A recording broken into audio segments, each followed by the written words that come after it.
সাক্ষীকে মোটেও বিশ্বাস করার সুযোগ নাই। 3 কিলোমিটার দূর থেকে যাকে যে দেখতে পায় তাকে আমি কি করে বিশ্বাস করি। তিনি এটাও বলেছেন, যিনি 6 কিলোমিটার দূর থেকে লুকিয়ে থেকে দেখতে পায় তাকে আমি কি করে বিশ্বাস করব। যিনি নিজের সন্তানের নাম বলতে পারেন না, তার সন্তান কয়জন এটাও বলতে পারেন না, কিন্তু তিনি আসামির নাম বলেন, তাকে কি করে আমি বিশ্বাস করব।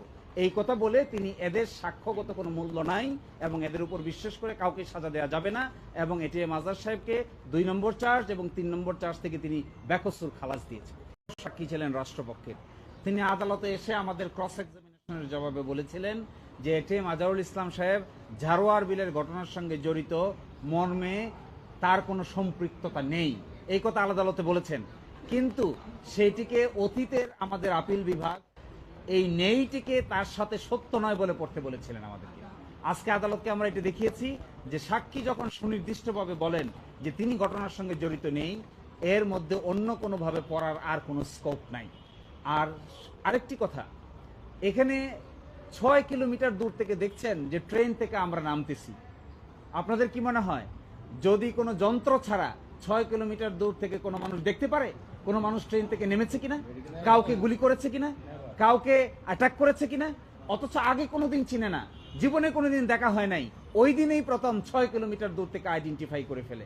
আমরা বলেছি এইগুলো শুধুমাত্র বায়োনিক আই দ্বারাই সম্ভব, বাস্তবে কোনো মানুষের পক্ষে এই ধরনের কাজ করা সম্ভব না। আমরা দেখলাম এই মামলার প্রথমবারের মতো আপনি স্কাইপ ক্যালেন্ডারের বিষয় আনলেন, একই সাথে শুভরঞ্জন বালির বিষয়টা আপিল বিভাগে এর আগে প্রসঙ্গগুলো কখনো তোলাই যায়নি। এই প্রথমবার আনার পর আপিল বিভাগ বিষয় প্রকাশ করেছে, আপনি কি বলতে চেয়েছিলেন? আমি স্কাইপ কেলেঙ্কারির কথা বলতে চেয়েছি যে স্কাইপ কেলেঙ্কারির সকল ইমেল, সকল অডিও ডকুমেন্ট এবং সকল পত্রিকার রিপোর্ট সবকিছুই আমরা দেশি বিদেশি রিপোর্ট আদালতের সামনে উপস্থাপন করেছিলাম। তখনকার দিনের ট্রাইব্যুনাল আমাদেরকে এই সমস্ত বিষয়ের উপর আর্গুমেন্ট করে বলছেন যে এগুলো আদালতের দেখার বিষয় নয়।